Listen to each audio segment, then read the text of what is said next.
cars are being lined up in grid order, and behind them the Jaguar fire tender ready to start off on the first lap. In a few seconds the International Trophy will be starting, and the green goes now. And it's Depailler trying to punch his way through. But as they come up to the first right-hander at Copse, there is James Hunt, throwing up a great ball of spray behind him. Peterson has joined the race. And Brett Lunger, it's Derek Daly. Derek Daly, this is quite incredible. The Formula 3 driver, Derek Daly, in his first Formula 1 race ever, driving the Hesketh with the Cosworth V8 engine, has taken the lead in his first Formula 1 race. And he's driving with an absolutely clear track in front of him as he goes down Hanger Street for the first time in this 40-lap race. A quite incredible achievement by this brilliant driver who won the BP Formula 3 Championship last year. Hunt is second and Mario Andretti is in third place. But coming towards us, it is the Olympus Hesketh of Derek Daly with that distinctive yellow arrow showing on his helmet. The Irish driver with an enormous amount of grit and determination. And look at the distance that he's pulled out between himself and the brilliant James Hunt. Well, good evening. Good evening, Derek. Well, evening for us. Lunchtime for you, of course, in the States. How are you doing? Great. What a great opening. Yeah. You switched your camera on slightly earlier than planned there, but it actually worked very well because I enjoyed watching that. If you see what I mean, that was quite special. Actually, I'm glad you did that. And amazingly, Harry, that video, it was probably 20 years before I ever saw the video for the first time. Because remember, back then, if you didn't watch it on live television, how many people had recording devices and had the ability to do it? So it was probably 20 years before I ever saw that video for the first time. It was amazing. Seeing, and of course, not forgetting hearing obviously the incomparable Murray Walker and his commentary was fantastic. Oh yeah, I mean, Murray Walker introduced me to motor racing. In Ireland, you'd switch on every Saturday and Sunday, not knowing what might come on, because he did the British Touring Car Championship, the Saloon Car Championship, did everything, in addition to Formula One. So Maurice, we need you just to switch your camera on. I think you switched your mic on. There you are. There Maurice has appeared. So there's a nice sort of crossover there, because very appropriate, Maurice. The pint of Guinness there. It's a real one too. Look at it. It certainly is. What are you? I'm not messing about with that. Yeah, that is great.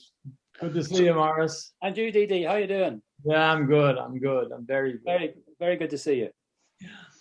So, I mean, anybody's Formula One debut is going to be obviously pretty memorable for them, Derek. But I mean, yours was something special. I mean, leading James Hunt and the Formula 3 driver Derek Daly, as Murray called you. What's your memory to that day? It's amazing to look back on it, because while it's actually unfolding, you're not.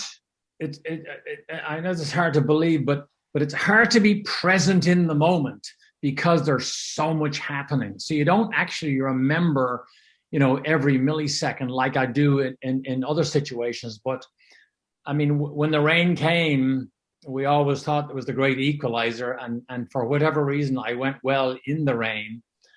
But the way it unfolded, I mean, I was second going around Copse on the first lap. I got such a good start, but I mean, to listen to Murray Walker in a sort of shock, what are we seeing? And I often wonder, if that happened today, where would the driver be? Back then, the pits didn't have access to seeing that as it unfolded. So, I don't think what actually happened, sinks in as quickly as it does today. Because today you see everything, and you see every time split, and you see where the time's made up, and you see where the brave guys are, and you see where the mistakes are. I often wondered, if that happened today, would I get an instant call from Ferrari or Zach Brown or, somebody. But it's amazing to go back and see it. It's an amazing piece of history, really. I think an interesting thing about it, Derek, is that it was a non-championship race. It was the International Trophy, of which at the time, we were just coming to the end of that period when there was a proliferation of them during a season.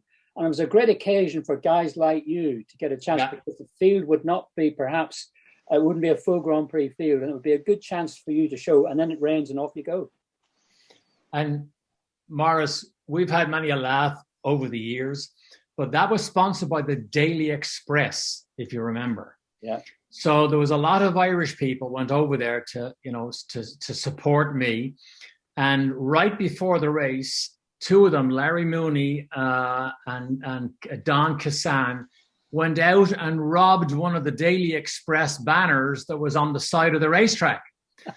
Ran onto the grid with it, folded it up so as the I was no longer visible, and DALY Express, the banner they stole, was one of the great pictures of them standing beside me on the grid right before the start. I mean, you just can't get stuff like that these days. Those unique, storylines that you can share for the rest of your life. I didn't know that one. Yeah, that's a cracker. That one. I have a great picture of it. Yeah, you must send us the picture, Derek. I'd love to see that. That's you'd be banned for life if you got involved in something like that these days. Exactly, you would be. Well, Derek, I guess, obviously motor racing has always attracted wealthy people going back many decades. These days we've got the Lance Strolls and all the rest of it who are, brought into Formula One by their parents. You certainly didn't have any of that, and people maybe don't know the story of how you and David Kennedy went to Australia and worked in an iron ore mine all winter to raise £5,000 to be able to go racing in Formula Ford. What are your memories of that?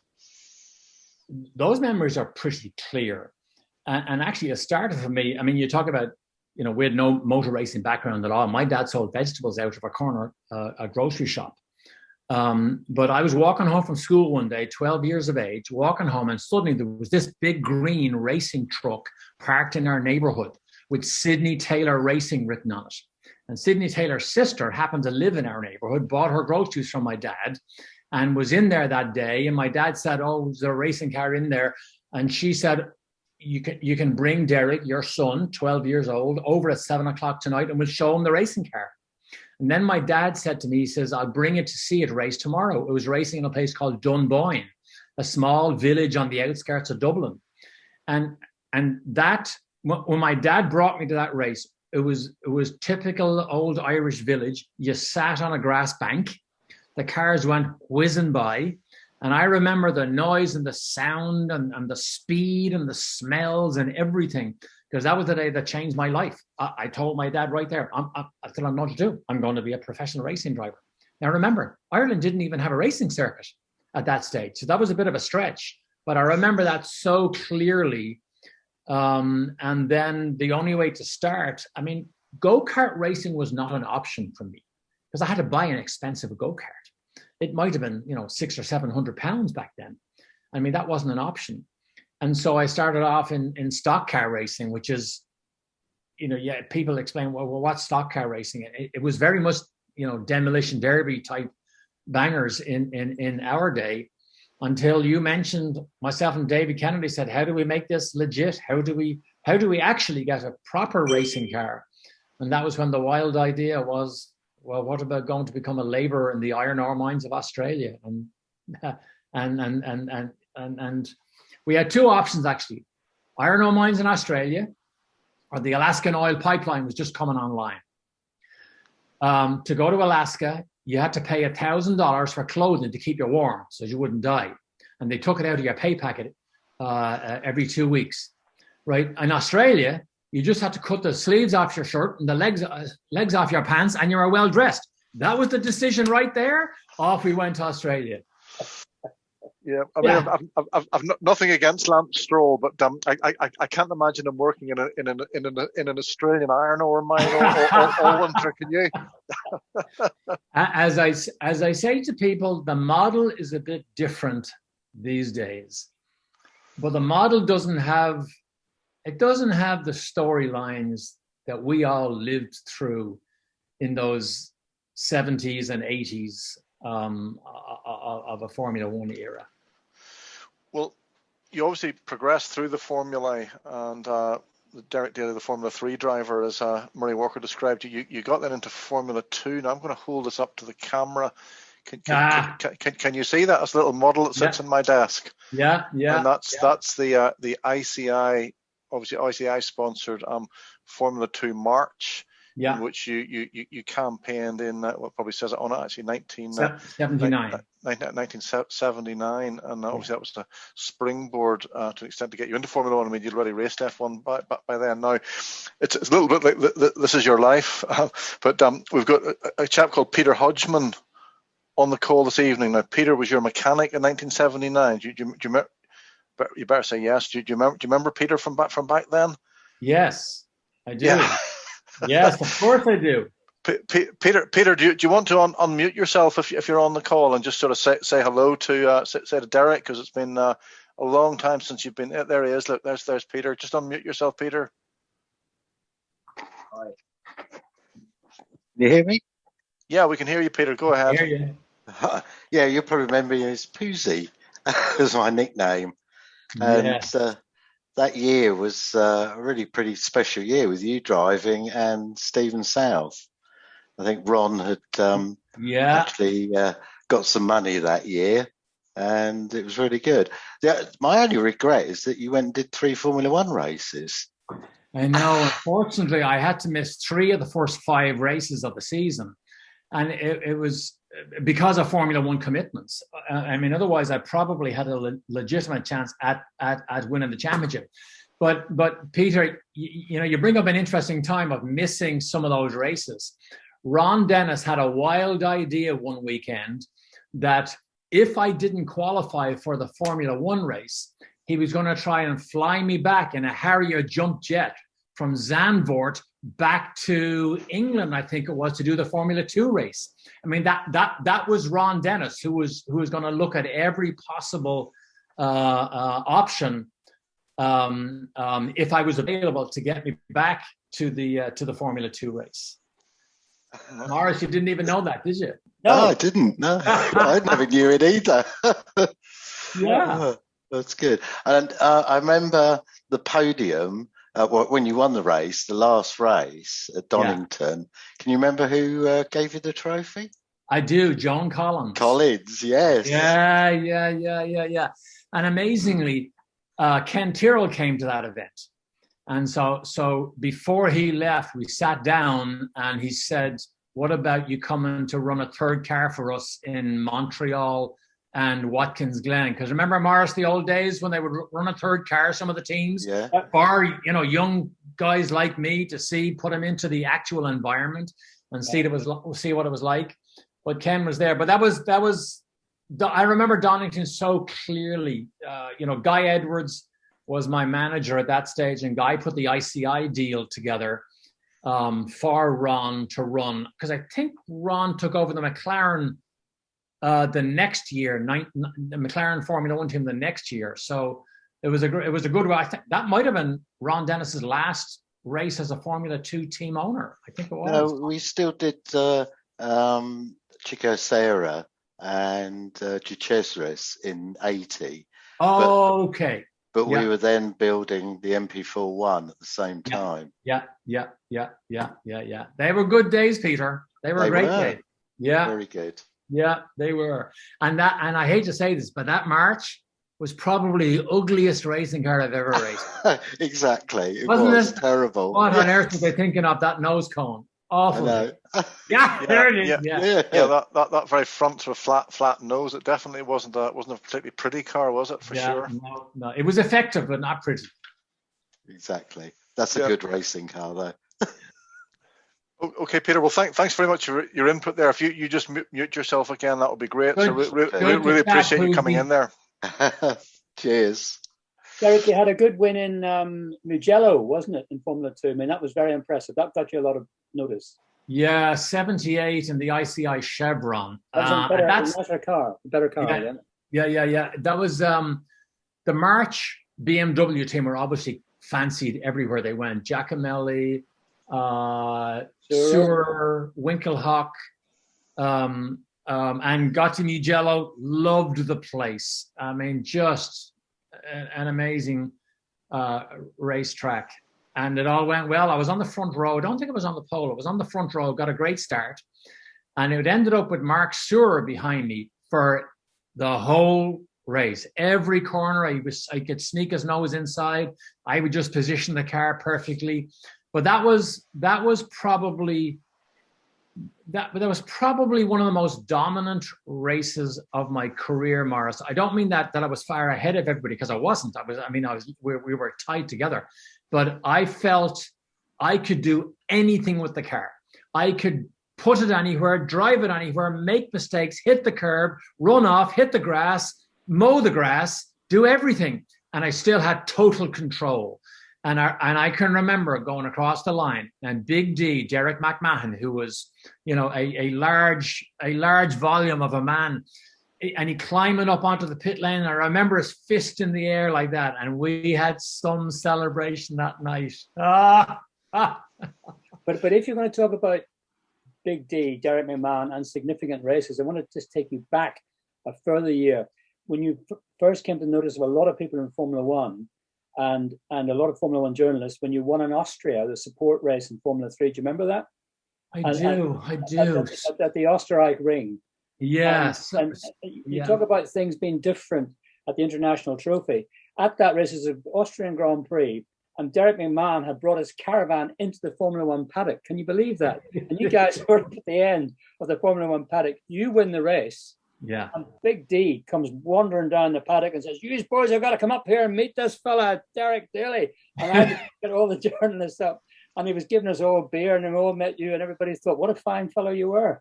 Well, and if you remember, the when I mentioned I was 12 years of age and I went to see a fellow called Sidney Taylor race at Dunboyne in Ireland.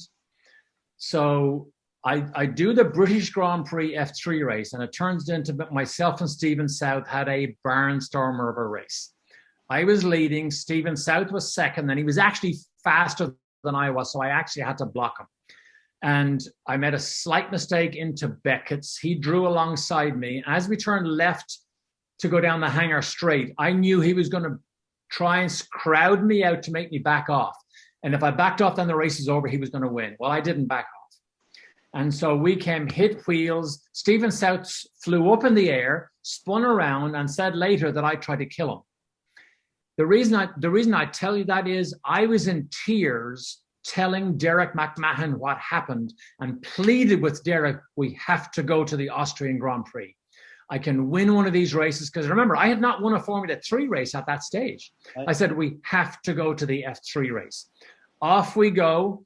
Myself and Neil, my mechanic, in the Commer walk-through with the concrete blocks and the wooden planks to roll the car in and out of the back of it. Off we go, set up camp there, and I qualify on the pole beside Nelson Piquet. I'm in the car on the pre-grid, and I'm just, waiting for everything to happen. And I see this old guy with a limp and a shuffle, sort of shuffle up to Big D, and he said something to him.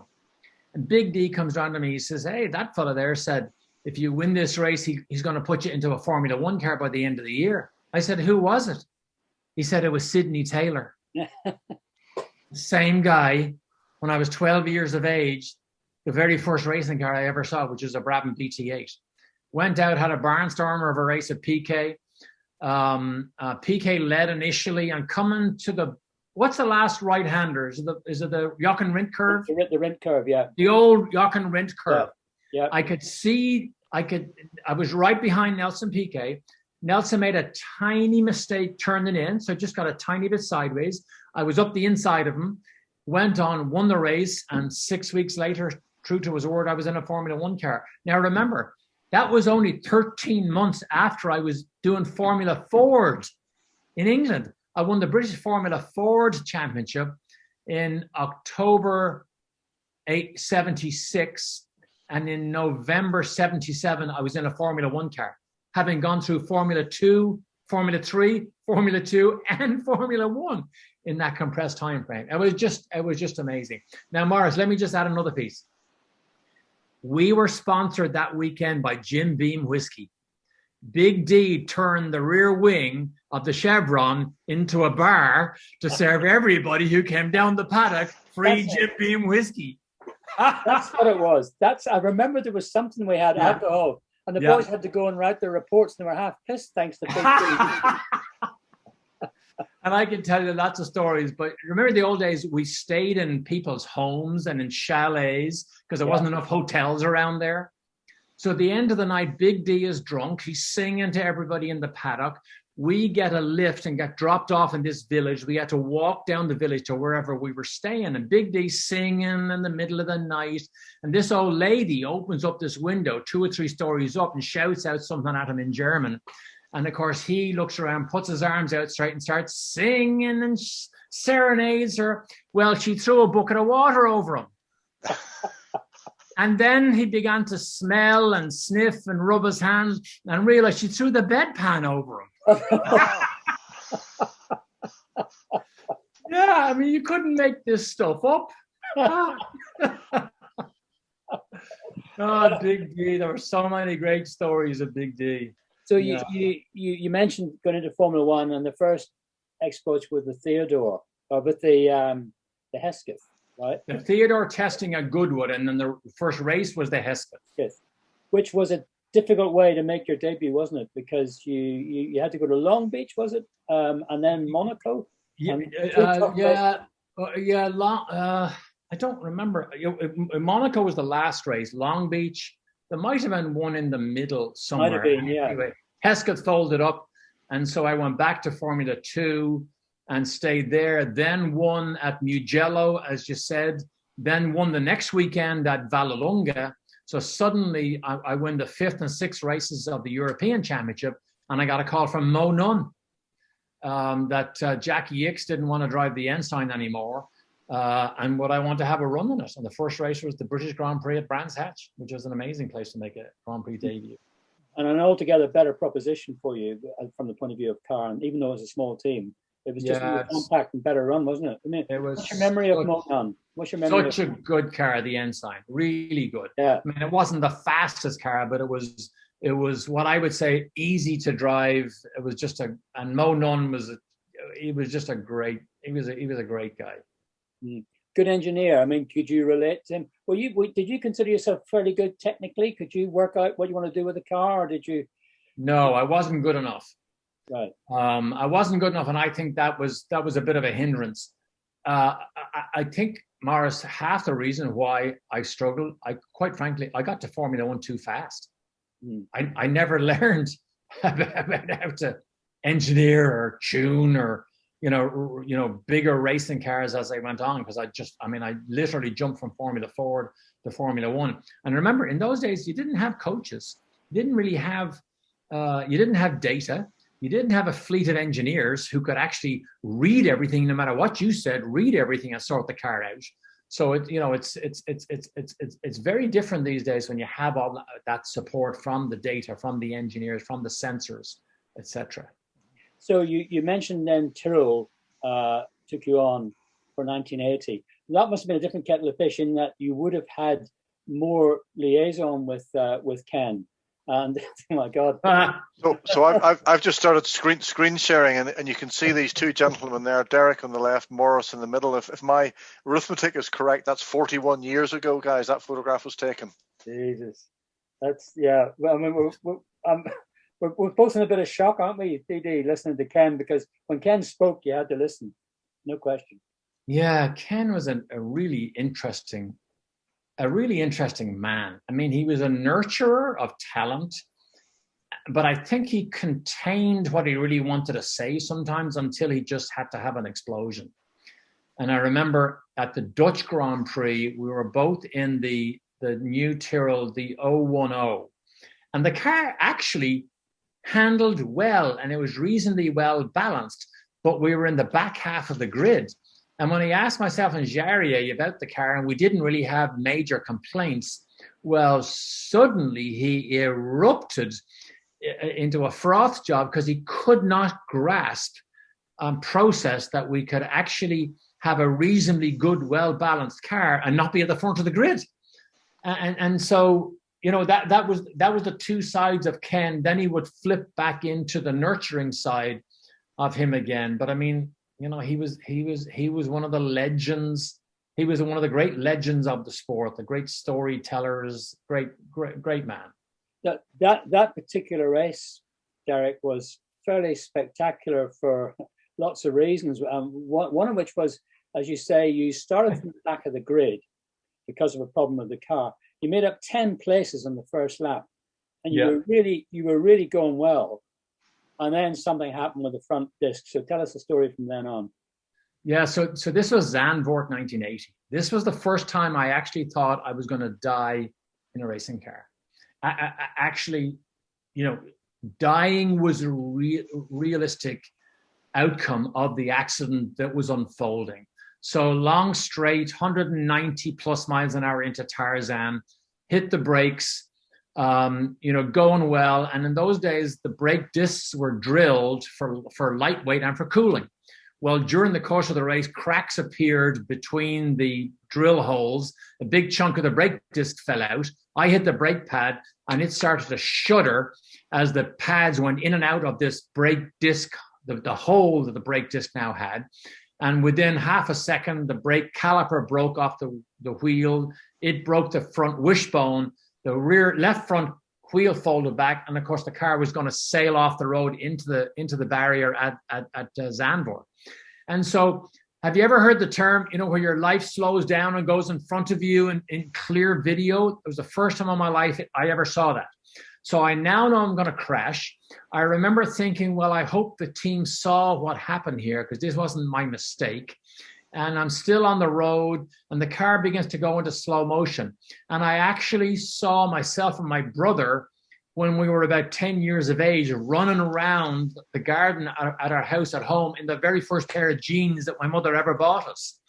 And then I actually saw my mother sitting by the fire in Ireland and the phone rings and she says, "That's Derek," on the phone, right?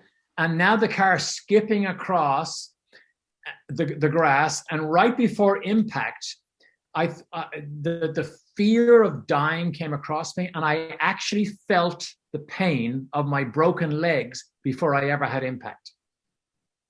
And then I hit so hard, the car, if you remember, Maurice, it flipped upside down. Yeah. It flew right past the Michelin man who was running in the big advertising hoarding that they had in those days. And it went backwards outside the track. And when it landed, the back of the car was outside the guardrail and the front was propped up. And I was looking up into the sky when it landed and it went quiet. And I'm thinking, where am I? And I started to do the normal racing driver feet, toes, ankles, legs, arms, and I could feel everything. And suddenly, Piedad, do you remember Piedad, Emerson's doctor? Dominguez. He appeared to my right side, literally jumped up on the guardrail, jumped up on the tire, stuck his head into the cockpit and said, "Derek, are you okay?" What he thought happened, he thought I broke my neck, because when the car flew through the air, I relaxed, and when it landed with a thump, my head went swirling around the cockpit. And Dominguez thought I broke my neck. And so I couldn't get out of the car, so they dragged me out, pulled me, because the car had folded up and my feet were stuck between the steering rack. When they got me out, stood me up, all I remember is the world suddenly twirled and I fainted. And that was the first time I ever actually thought I was going to die. And the sequel, Maurice, back in the day, so they take me to hospital. Before you say the hospital bit, there's something that you've forgotten, because I read you were talking about this the other day. Yeah. And the in-between bit is, at that moment, I was standing on the inside of Tarzan, because in those days, when you were a journalist, there was no computers, nothing. You had to watch out on the trackside and keep a lap chart if you wanted to steer the race. Yeah. I'm standing on the inside of Tarzan with Nigel Roebuck, right? We see your accident happen in front of us. We think you're dead. You have to be. Yeah. And as you say, miraculously, you get out of the car, then you disappear. Yeah. Because you've keeled over and we can't see you, right? And we think, oh my God, what's happened to the poor boy? Next thing, you're up on your feet. And in those days, you were allowed to run across the track. I mean, you're not allowed to do that now.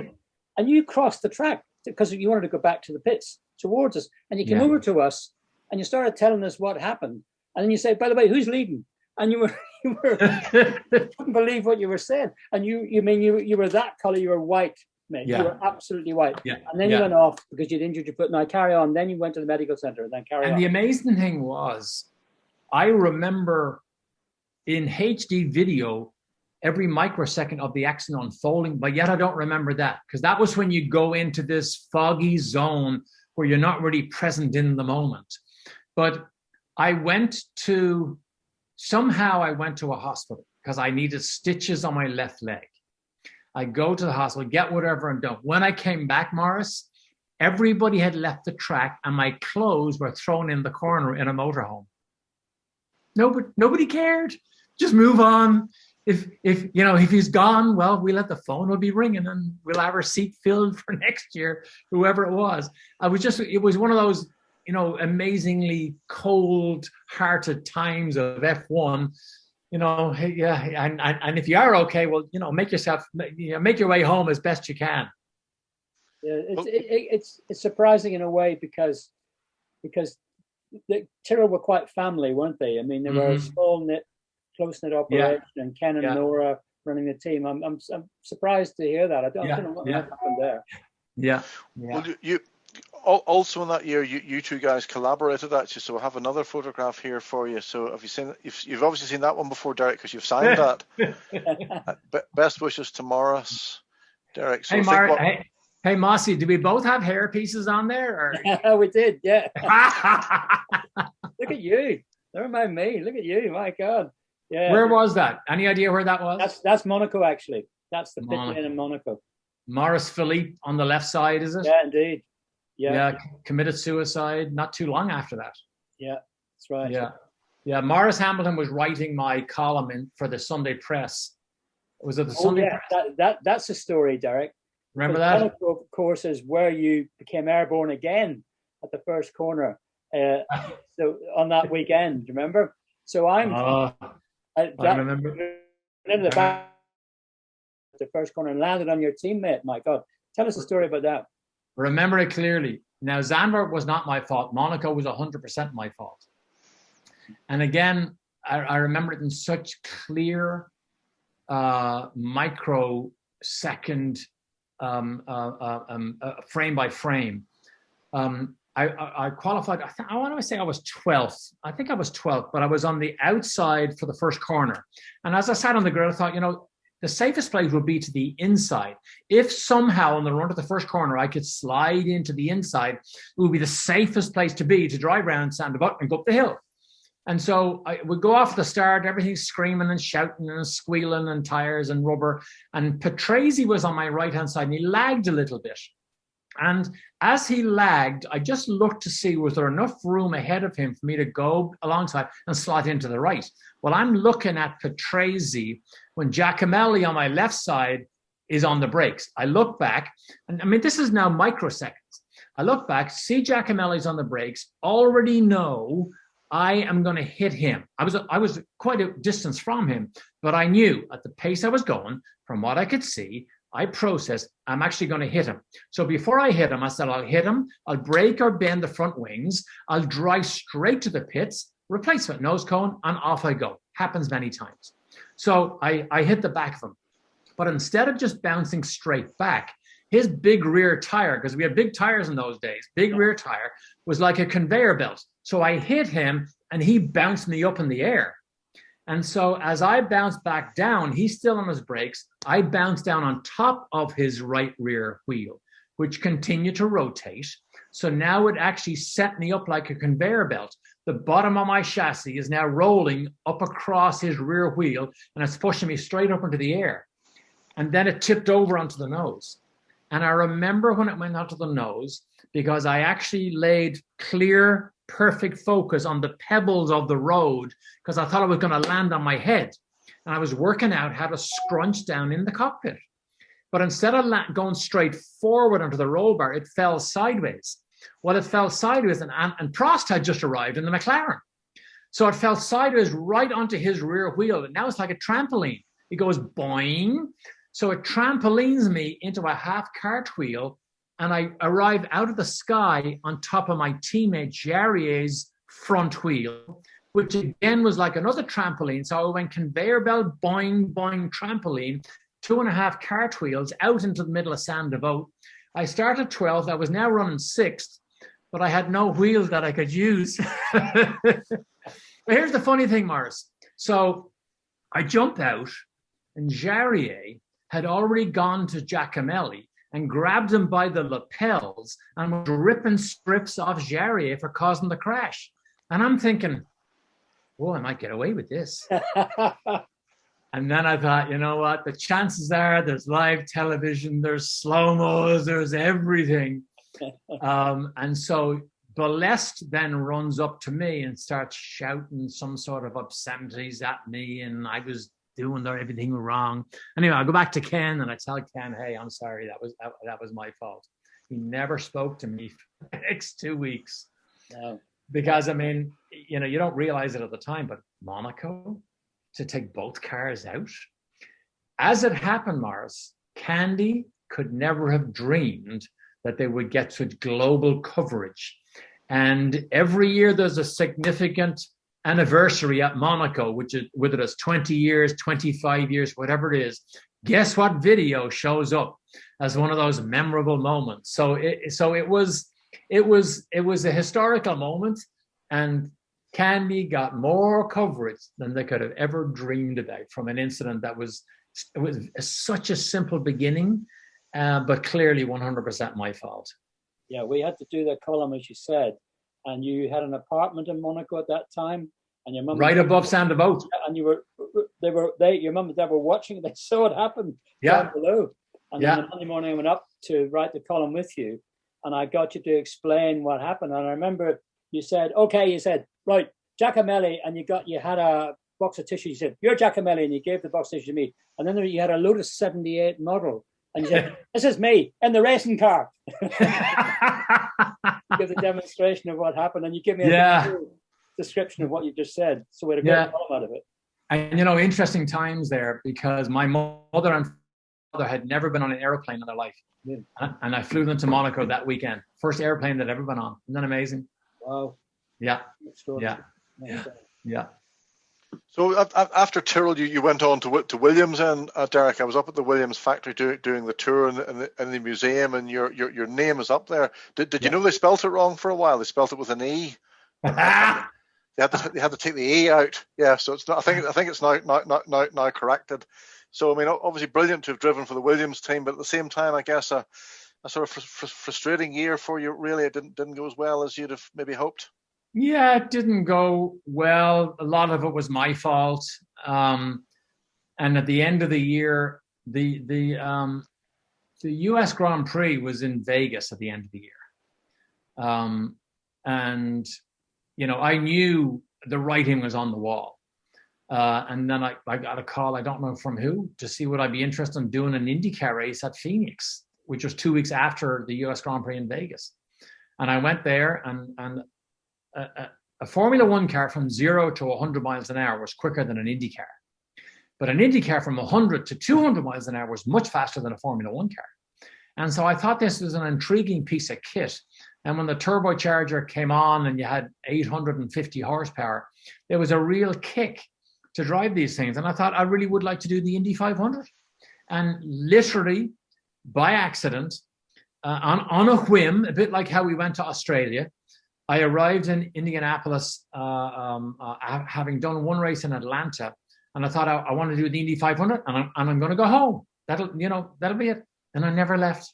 Just met some interesting people, and just began a completely different life in a country that I'd always loved since I started to go there to Long Beach. And amazingly, I still live in Indianapolis today.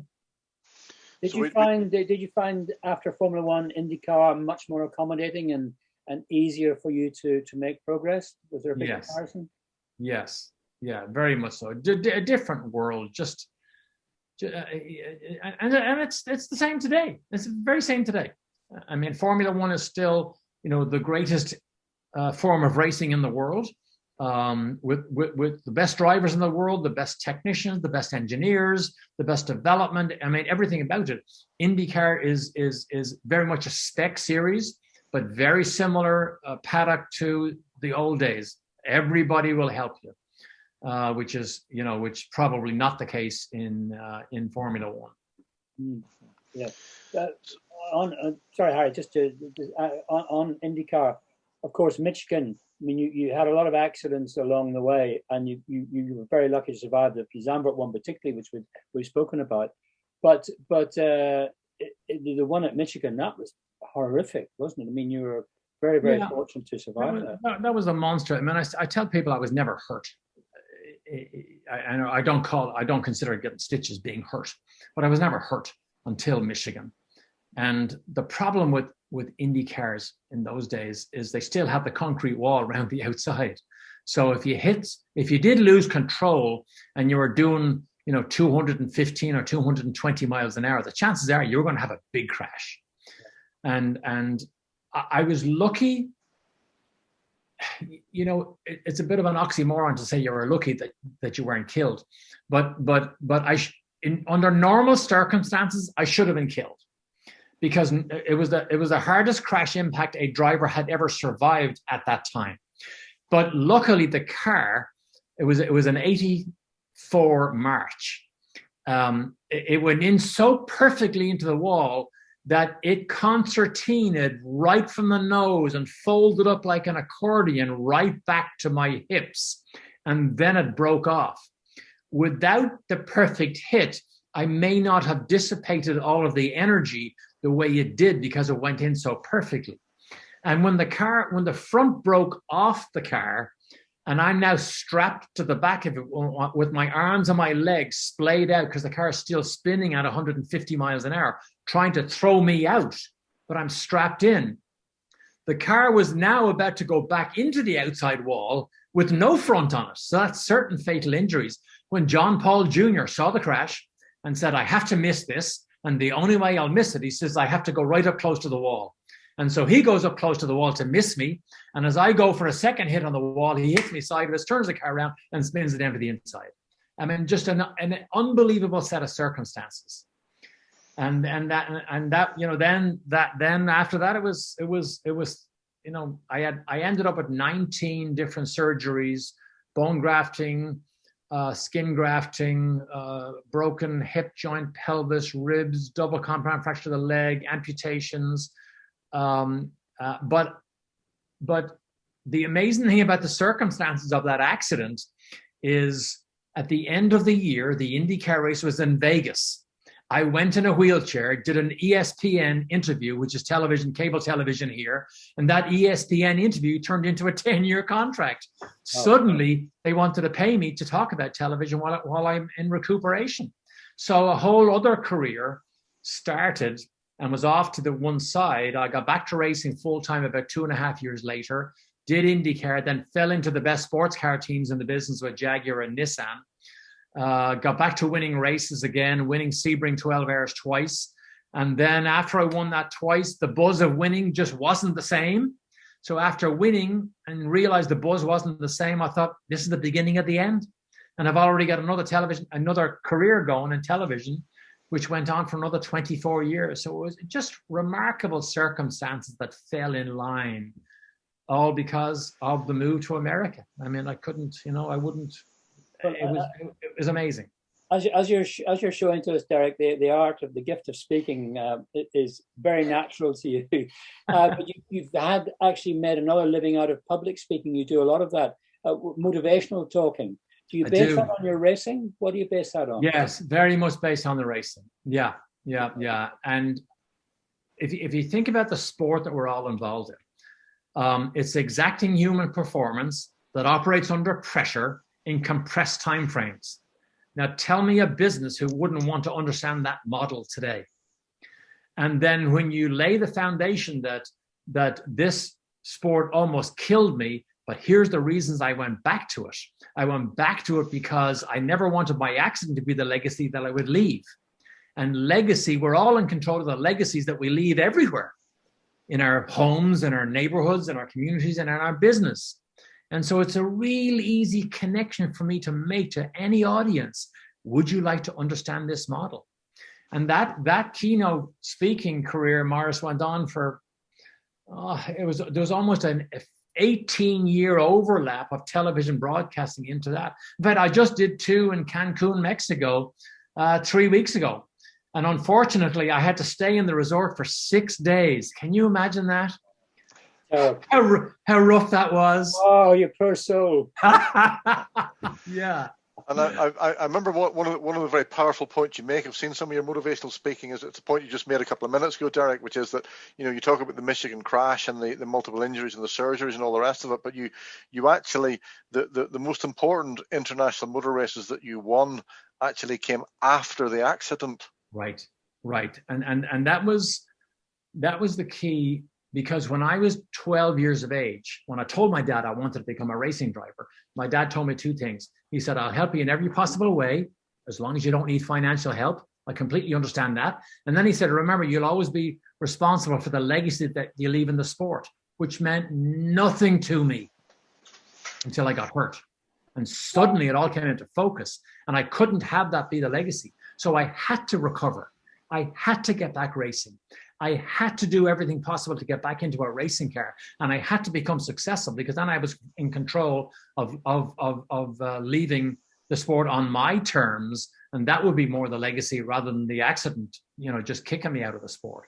So it's you know, we've all been around racing, and Maurice, your whole life was following Formula One, and you know, you're a witness to immense talent doing great things.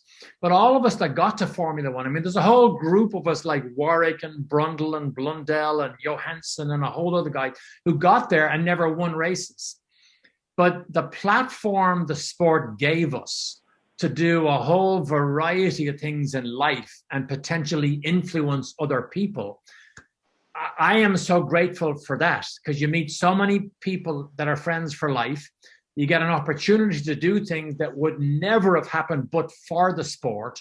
And I'm just so thankful that I got an ability to influence people using the sport that I, you know, found when I was 12 years of age. So, you know, I have nothing to complain about or regret. And you've had a new emotion, I fancy, with watching your son leading the Indianapolis 500. This is something different again. Tell us about Maurice, that. I'm going to come on to Connor in a second, actually, but if we just pause on Connor just for 2 ticks, because Derek, you as you mentioned, you retired, and you retired, I think, for exactly 20 years, and then who actually came knocking, but me. And I invited you, as you recall, to come and race with me at the Goodwood Revival. Now, we'd never met or even spoken, and this guy just out of the blue contacted you and said, Derek, I've got an entry to the Goodwood Revival. Will you come over and race with me? I mean, you can tell me that was 9 years ago now. So I mean, what was your reaction when you suddenly got that call from me? I loved everything about Goodwood, and my hope is that you have another car and you call me again and we go back and race again. Because Goodwood, to me, was just, I mean, just look at it. Look, it transports you back into true period in everything that, how people dressed. I mean, just look at that grid lineup. Yeah, I loved it. It was great. Yeah. And I've been asked to do many, many historical races. I've never done one except when you called me, Harry, and we did it. Did we do it twice in this? And then I did it in you did it in a Mercedes? I've done it 3 times afterwards. That, yeah. So we had a midfield running car. We were never going to win it, but I mean, we ran in the midfield and we finished 12th. And we did a talk with Derek Bell the other night, and we actually beat Derek Bell. So that was a bit of a scalp that we took. But you can see your obviously your helmet with a famous sort of arrow there in the sunbeam there. So Good days. That was a great experience. And also, thanks for coming over. I thoroughly enjoyed working with you. It was a great weekend, I have to say. Good crack. So we were going to then go on to talk about your son. Then now let me just quickly screen share again. Keep doing this. Okay. So there we go. So can you see that? I can. So there's Connor, obviously in with that tiny little rear wing with the car very much in Indianapolis specification. You know, Derek, I was speaking to this guy the other day as a Formula One fan, whatever, and I said, "Oh, just watch the Indy 500. It was fantastic." He said, "Oh, I wouldn't watch that. It's just cars just going round and round." I mean, how wrong is that? When I sit down and watch the Indy 500, I sit down for 3 hours and I don't move. It is fascinating, the tactics, the fuel stops, the full course yellows and everything. It's, you know, for British audience, I mean, it really is fantastic entertainment. You agree? Obviously I do. And I knew nothing about oval track racing until I literally got a baptism of fire, jump in.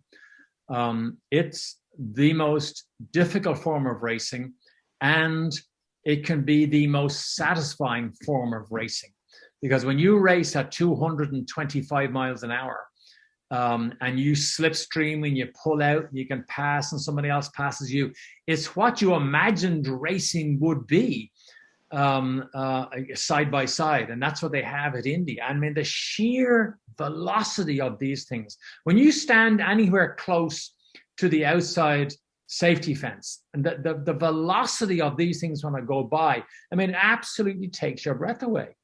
And so this year, you know, in particular, to see Connor lead more laps than anybody else, I mean, it was a kick. It was a kick, because, I mean, he struggled to get established, and he's thereabouts, but hasn't quite been able to, you know, get himself in a position of consistency. But I mean, he had a rocket ship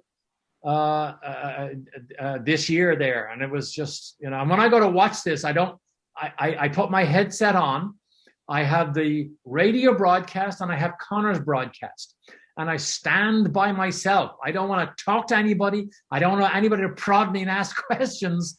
I get a big screen TV in front of me, and then as high a view of the whole racetrack as I can, and just enjoy it. But it was amazing this year. It really was. Mm-hmm.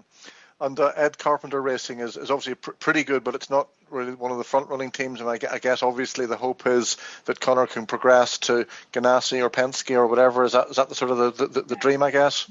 I mean, that would definitely be an assist. There's no doubt consistency of results. If you look back on Andretti or Ganassi or Penske, I mean, they take the lion's share of the spoils. So if you're in one of those cars, your chances are higher of success. So yeah, that would be amazing if he could get in there. So Maurice, you were going to mention something about Connor there, sorry, and I diverted you. No. I was just wanting to know, I mean, how Derek felt. A totally different emotion to see your boy lead the Indianapolis 500 of all the great races in the world. It's the one that really means a lot, and he led it really, really well. That's the thing. It wasn't one of those sort of lucky circumstance thing. And he was up front. From the point of view of getting sponsorship, DD, does that improve things a lot by having the boy lead so many laps? Does that help a lot? Yes, it helps, but I mean, everything in racing is driven by sponsorship these days. Yeah. You either have family money, and as you can see, family money is now creeping into Formula One, or you go out and solicit sponsorship yourself. And Connor actually developed this relationship with the U.S. Air Force himself. He was responsible for bringing that to the team. So, and that race is the biggest one in the world. And they had the U.S. Air Force do the flyover.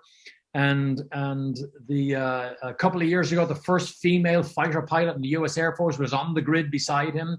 So as you can imagine, you know, Memorial Weekend in America is very military driven. So to have the U.S. Air Force leading a race like that was big. That was big, and hopefully that will, you know, help him continue with that type of support, because, you know, he needs to stay in it. He needs to be consistent. Yeah. So I don't think the Indy cars, that from what I can tell, they don't race on the super speedways so much. I mean, they don't seem to go to Michigan and that where you had the big crash. Is that right? They don't do that anymore. No, just the Indy 500. That's the only super speedway. They do a 1 mile oval, which is in St. Louis, and then I don't think they go anywhere else. They might, but I don't think they go anywhere else. Overtrack racing, as good as it is and as entertaining as it is to watch, people don't go anymore. You know, the younger people don't have an interest in that type of stuff anymore. and they're trying to, work out what the magic formula is to get people back interested. But young people are not interested in cars, period, like we were when we were growing up. Mm-hmm. We're lucky we didn't have iPads and cell phones when we were growing up. So you see racing on a bit of a decline in the States. Then generally, NASCAR is still huge, though, isn't it? NASCAR is not as big as it was, but in fairness, you have to wait for COVID to completely shake out to see what it comes back like. But I mean, since the split of IndyCar in '96, it's never ever recovered. It never ever came back as big and as strong as it was. No, I mean, I must say, I was over a lot when Nigel Mansell was doing it in 94, 93, 94. And those cars of that era were fantastic. The best looking cars, greatest racing that I've ever seen. I went to places like Milwaukee. Yeah. Forever. You're talking about memories that you've got that we're very fortunate to have, TD, in our various walks of life. And that season of IndyCar racing that I did then was wonderful. Just brilliant racing then. When I look back on eras, the 80s era of Formula One had a magic and a romance to it because people like James Hunt and Ronnie Peterson and Niki Lauda were still there. But I think the 90s era of Mansell, Senna, Prost, Piquet, I still think that is maybe the greatest era of Formula One. Just think of some of the stuff that went on, particularly with Mansell. It was amazing. And then the same thing happened at IndyCar when he came over here. But can you imagine Mansell to move to IndyCar? It was a legitimate career move. It wasn't somewhere to go to retire and make a bit of money for the next couple of years. It actually was a legitimate threat to Formula One, to the point where Bernie Ecclestone was losing potentially global advertising dollars to IndyCar. And that's when he had the FIA create a new rule that says if IndyCar raced in Europe, it could only be on an oval track. I mean, that's how big a threat IndyCar was. And then the split came with Tony George's actions in '96 and it never recovered. Never, ever recovered after that. No, it's a disaster. Do you watch Formula One regularly now, DD? Every race, every practice session, every qualifying session. Yeah. And the one thing I want, the one marketing ploy that I want Max Verstappen to wear orange gloves and orange boots. Can you imagine as much support as he has now? If he raised his orange glove to his beloved fans, I just love this whole orange machine. Actually, talking about symbolism, which that is, and Harry just referred to it. They referred to your helmet with a distinctive arrow on it. Yeah. I mean, I don't know what Connor's helmet colors are, but the crash helmets that they seem to wear today, I don't identify anybody. I don't know who's who, apart from one or two that are obvious. Would you agree? I mean, that's your signature, isn't it? It's your brand. Yeah. Drivers don't have brands these days, and the drivers don't even realize that. I mean, Connor's the same. Connor's base color is black, and he's got green. He had green arrows, but he'd change it to red, and he'll change it to white base. And I don't even know who's in the car at times. Yeah. But I think it's a huge mistake that drivers have lost the ability to brand themselves. Lewis Hamilton doesn't have a brand today, because the brand I remember was when he had yellow, which is a tribute to Ayrton Senna. And now they have probably the most famous helmet painter in America is Troy Lee. And so everybody says, "Oh, look at my Troy Lee design. It's very fancy. He's got all these colors, but as you go by at speed, it looks like a blur of nothing." And so instead of the drivers building their own brand, all they're doing is building the brand of the helmet painter. It's a huge mistake. Huge mistake. Valtteri Bottas has no brand. Rosberg has no brand. I just hate. And Bernie Ecclestone had the right idea. Remember, he said you can have one helmet change and that's it. Yep. You know why? Because he knew they were throwing their brand away. And even today, when I look at Formula One races, I'm forever looking at the helmets, color schemes, and I don't even know who's in the car at times. No. Yeah, the audience shouldn't have to work hard to follow their own favorite driver. Well, no, the number should be clear, the name or something should be, so you know who you're looking at. Because you go to a race, a casual observer comes to a Grand Prix now, and they're going past at speed. He will not have a clue. You can't see the numbers, nothing. Had no idea. Yeah, it's a big failing not to build the brand of the driver from the early days. Yeah, it is. Yeah. I mean, George Russell, right? George Russell, to me, has predominant red on his helmet. When he drove the Mercedes, when he drove the Williams recently, he changed it to black. So it looked like Hamilton, and it looked like Bottas, and it looked like everybody else that had a black helmet. It's such a mistake to not build your brand. No, I'm old school in that as well. I like the identifiable helmets for sure. So we just gone over the hour. There's a bit of chat going on. Any questions that any of the participants have for Derek? Tim, have you got anything in the comments or the chat box? Not a lot. We had one from Robin Caudry. When Derek left Williams, were any other F1 teams interested in hiring you? I could have gone to Arrows at the time, but I wasn't interested. I tested the IndyCar.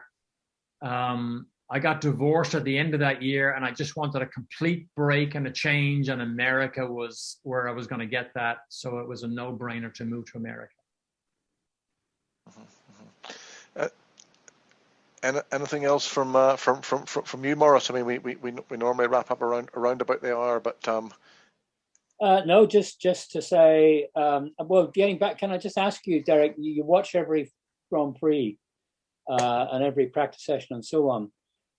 Do you agree with me that the thing that bothers me is that you've got the best, arguably the best racing cars in the world, and they can't overtake each other. They can't run in close company because of the reliance on aerodynamics and all sorts. Do you think it's got too technical? I mean, I know you can't stop technical events, but yes, what would you do about it? I would. So I'm guessing there's hundreds of sensors on a Formula One car. My first rule is you can only have 10. Okay. I would cut down on the amount of information you can get because engineers are driving cars now. And aerodynamically, I mean, the big test is when the new rules come out in 2021, right? How many times have you seen a disaster that they've completely changed the rules and then say, oh, it didn't work? So I'm hoping this works. And work out a way to get rid of these track limit white lines. There are too many penalties. You can't expect gladiators to be racing drivers when you whack them across the back of the head with a penalty every time they make a tiny mistake. And what made the sport great was gladiators going to and beyond the limit, and then they paid consequences. But when they go on beyond the limit, they're like little schoolboys. They get put in the corner, and you got a penalty. You're in the penalty box. Sit down. They've got to stop that. They got to bring the racing driver back into it, and if there's racetrack there, let them use it. Well, I know that Derek, a few years ago, they brought in this marshal idea that an experienced ex-F1 driver would come in. Am I using the right word? Or steward? Steward. Sorry, steward. Driver steward. Yeah. So you've been the driver steward a few times, certainly once I know of. Yeah.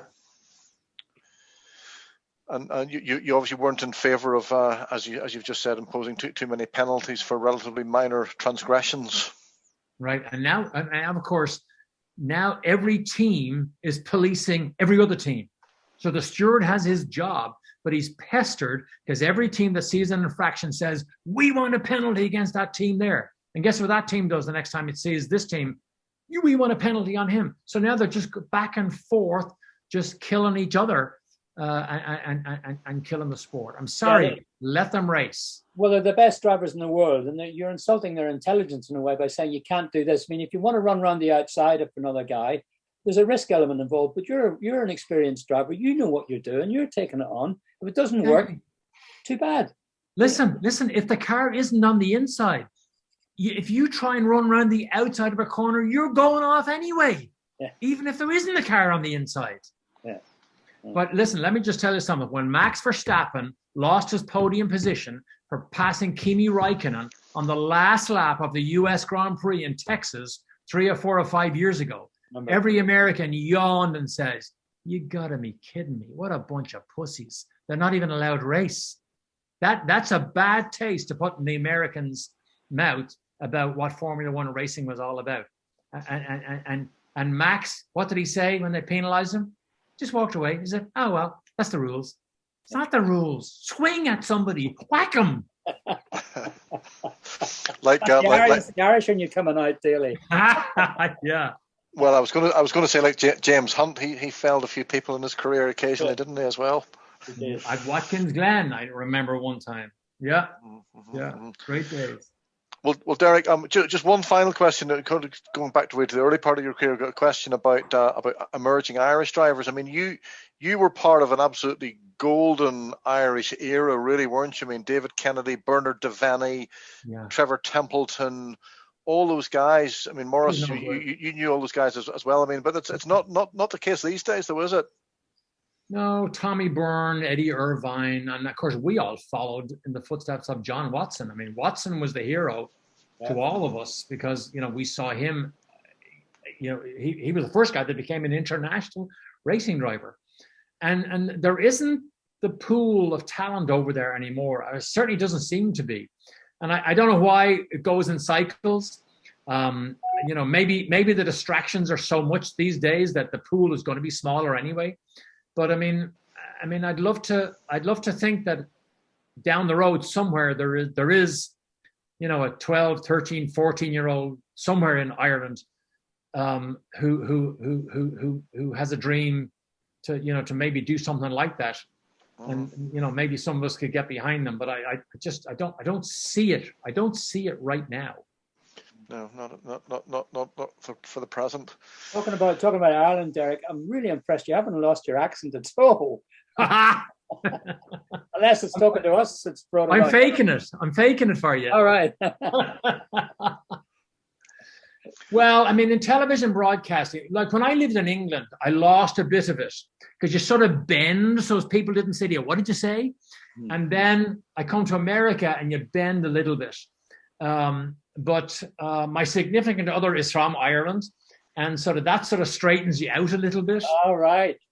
Yeah. So you have to sort of keep the roots there. Good for you. Keep it up. Did you finish that pint of Guinness yet? Yeah, nearly. I'm just. I've got to go get Nolan in a minute.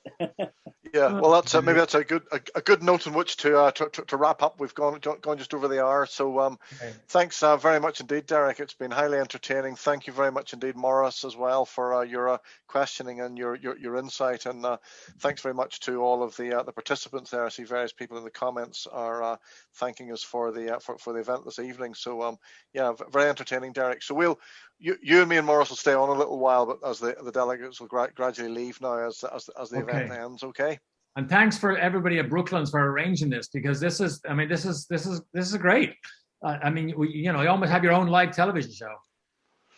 Yeah. So no, absolutely, and all your experiences are coming through them. We're getting lots of great sessions. Brilliant. Thank you, Brooklands and Derek. Can't wait for the next one. So lots of comments like that appearing in the box, Derek. So great. Thank you very much. We'll do it again. We'll do it again sometime. Yeah, it really gives us a taste for wanting to come to see the Indy 500 live, actually, Derek. So that's absolutely top. Have you been to the Indy 500, Maurice? I know you've been to Indy car racing. Have you been to the actual 500? Believe it or not, I've never been. To my, have you not? My great shame, no, I've never been to the 500. The reason I didn't go, the year that I would have gone was Mansell 93. And I was so fed up with the British press, and I knew they were going en masse, and they were crawling all over him, and it was sick. And I said, I'm going to Milwaukee the next week. Yeah. That's far better. And all the British press buggered off, and I went to Milwaukee and loved it. Loved it. Yeah. But I thought I'd get to Indy next year, and I never did. So I do regret it very much. Yeah. I mean, obviously, having been for the Grand Prix, I've seen the IMS and just gone, oh my God, I can imagine this when it's at capacity, what it must be like, you know. And this year they said it was restricted to 135,000 people. It looked to me as if there was 200,000 people there. Really? I mean, it looked packed. Yeah, it was great. It was great. I must tell you, talking about the IMS, when you look back in your life and the various little highlights you've had, and you've talked about it very, very clearly there and very nicely about so many different things.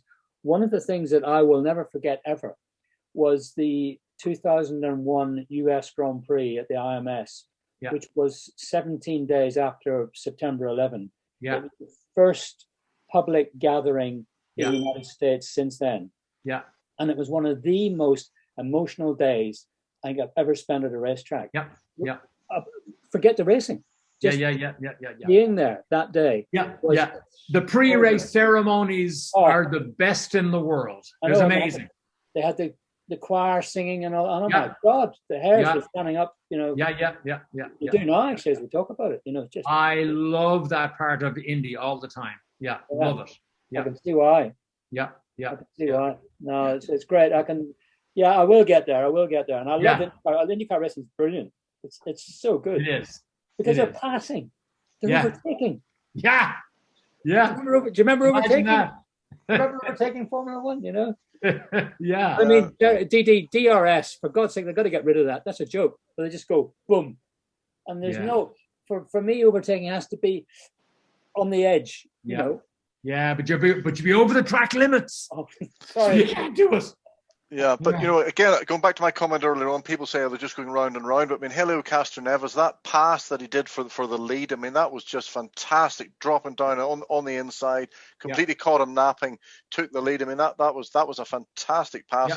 He won the race for him, obviously. Yeah. Okay, so fellas. Well, we said what normally happens in these, Derek, when we wrap up, I see the participant numbers sort of drop away down. Everybody signs off, but I think everybody's been sitting still listening to hear us sort of the post-show chat. I think they're enjoying that as much as the actual main chat. So everybody's still on there listening to us. So I think what we'll have to do is just take an executive decision, and we'll just have to wrap it up then, Tim. Okay. Well, thanks, Tim, very much. And thanks, Brooklands, because it's been, as always, Harry, as you know, the Brooklands stuff is fantastic. And fair praise to Brooklands for doing this. It's great. Yeah, really enjoy it. And DD, to see you again, marvellous. Lots of good memories. It's brilliant. I'm still alive. You haven't lost the gift of the gab, you old bugger. I'm still alive. I know. All right. Well, thanks very much, everybody. Speak to you all soon. Okay. Thanks, Mossy. Thanks, Harry. Thank you, Harry. Okay. See you now. Bye bye.